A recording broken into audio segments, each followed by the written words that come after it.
Bergelar ketua negara bukan satu tugas mudah dan pastinya tanggungjawab yang digalas berdepan cabaran dan onak duri.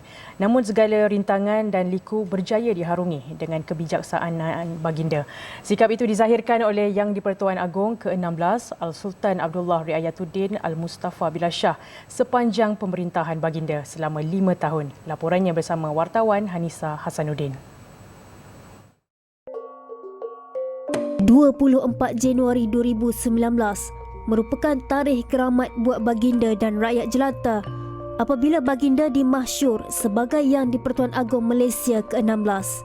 Kepribadian Seri Paduka Baginda berdua yang prihatin, mesra dan sentiasa cakna dengan kesusahan rakyat menjadikan pasangan diraja tersebut amat dekat di hati rakyat. Malah slogan raja dan rakyat berpisah tiada amat bertepatan dengan pribadi yang ditonjolkan baginda berdua. Kepimpinan diraja tersebut lebih dikenang apabila baginda berjaya menangani krisis negara dengan kebijaksanaan sebagai seorang ketua negara, termasuklah menyelesaikan kemelut politik. Baginda juga merupakan satu-satunya ketua negara yang memayungi 4 pentadbiran persekutuan.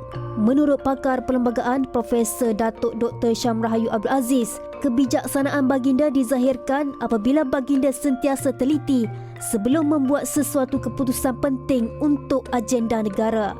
Jelasnya tindak tanduk baginda yang arif dalam menyelesaikan sesuatu masalah besar dalam negara jelas menzahirkan nilai kepimpinan yang sebenar. Setiap keputusan yang dibuat oleh baginda itu tidak secara melulu. Jadi baginda mengambil sedikit masa untuk baginda mungkin berfikir secara bijaksana, atau dalam keadaan politik baginda juga mengambil kira pandangan hal berkaitan dengan pelantikan ataupun pelucutan jawatan Perdana Menteri itu. Baginda juga mengambil tindakan untuk bermusyawarah dengan raja-raja yang lain. Inilah antara ciri-ciri seorang pemimpin yang baiklah. Pertama, bermesyuarat, dan keduanya ialah mengambil masa dan tidak membuat keputusan secara melulu.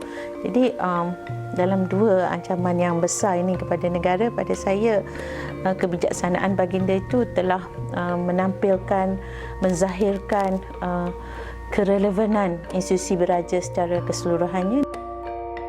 Sementara itu, kebijaksanaan baginda dizahirkan menerusi kembara Kenali Borneo, di mana baginda merupakan pempengaruh payung kuning pertama yang menjelajah ke Sabah dan Sarawak.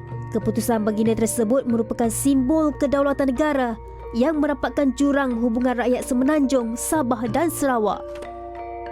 Jadi kalau kita lihat, maknanya Sabah, Sarawak, Pulau Pinang dan Melaka ini adalah negeri yang di bawah naungan baginda secara langsung.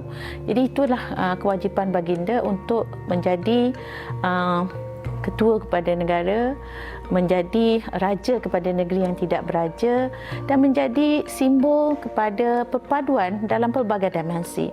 Jadi untuk jelajah Borneo ini, sebab ia kali pertama dan saya anggap baginda telah boleh membentuk satu ikutan atau tradisi dalam sistem mengamalkan sistem beraja di negara kita lah. Yang di-Pertuan Agong Al-Sultan Abdullah Riayatuddin Al-Mustafa Billah Shah memiliki gaya kepimpinan sendiri dalam mendepani cabaran mengemudi negara. Meskipun memiliki gaya kepimpinan yang tenang, namun ketegasan baginda dalam membuat sesuatu keputusan mencerminkan kebijaksanaan baginda dalam mengutamakan apa yang terbaik untuk negara dan rakyat. Penularan wabak COVID-19, penggantungan parlimen dan juga pertukaran 4 kerajaan persekutuan. Itu antara cabaran yang dihadapi Seri Paduka Baginda sepanjang 5 tahun pemerintahannya. Kalau dilihat dari mata kasar, ia merupakan satu ancaman serta masalah yang serius buat negara. Namun sebagai seorang pemimpin, baginda menggunakan kebijaksanaan dalam menguruskan serta menyelesaikan semua masalah tersebut demi kesejahteraan rakyat dan juga buat negara Malaysia yang tercinta. Hanisa Hasanuddin, Berita Al Hijrah.